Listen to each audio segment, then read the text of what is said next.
Et parmi les sans-abri, il y a souvent des jeunes mineurs étrangers isolés. Ils étaient au cœur d'un forum, une agora organisée à Grenoble aujourd'hui par les associations Trois Amis et Innov. Cela se passait dans les locaux de l'INP à Polytechnique. Et pour parler des blocages actuels concernant ces jeunes et des solutions à apporter, nous recevons David S. Bonsoir. Bonsoir. Bonsoir David. Vous êtes vice-président de l'association Trois Amis. Expliquez-nous en 2 mots cette agora, en quoi ça consistait.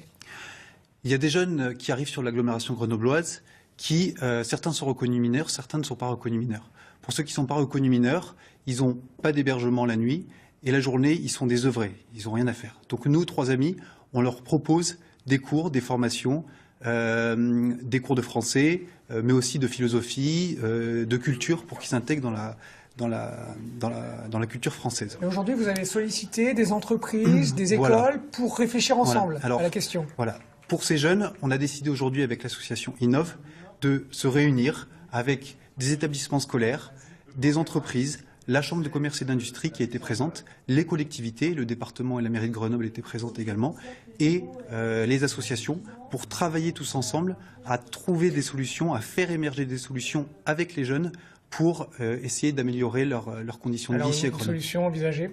Alors par exemple, bon, on sait qu'une des grosses questions qui se posent pour eux, parce qu'ils sont là, ils sont sur le territoire. Et la question, c'est de savoir, est-ce qu'on veut les laisser être sensibles, susceptibles d'être attirés par tous les trafics, parce qu'on sait que ça existe sur Grenoble, ou est-ce qu'on veut leur proposer autre chose?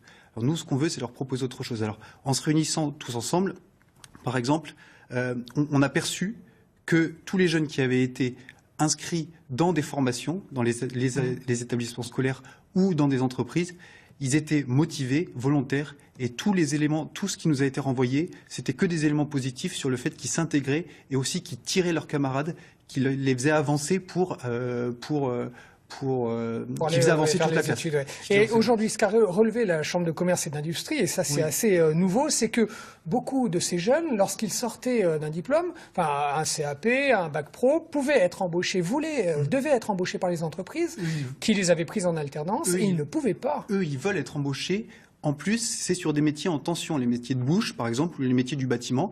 Ils veulent y aller, les entreprises veulent les recevoir et disent qu'ils sont plus motivés souvent que les autres parce qu'ils ont une histoire de vie particulière et ils savent que c'est en travaillant qu'ils sortiront. Est-ce que la CCI va décider de faire quelque chose? La CCI est à nos côtés et a réaffirmé qu'elle était à nos côtés parce qu'ils veulent accueillir ces jeunes, mais souvent pour des raisons administratives, des blocages paradoxaux, alors que les entreprises veulent recevoir les jeunes, alors que les jeunes veulent y aller, sont motivés. Il y a des blocages paradoxaux qui font que soit les jeunes vont commencer leur formation et vont devoir l'interrompre, soit ils ne vont pas pouvoir démarrer une formation. Merci beaucoup. Aujourd'hui, on a voulu justement trouver des solutions et c'est ça qu'on a travaillé ensemble. Est-ce qu'ils vont interpeller l'État concrètement? C'est une des décisions qui a été prise, une des pistes d'action, c'est que la CCI, les entreprises, les instituts de formation se mettent ensemble pour interpeller les pouvoirs publics, l'État, le département, les collectivités, l'administration, pour justement essayer de débloquer ces aberrations. Merci beaucoup David S. pour toutes ces explications. Restez avec nous ce dimanche 10h50, notez bien.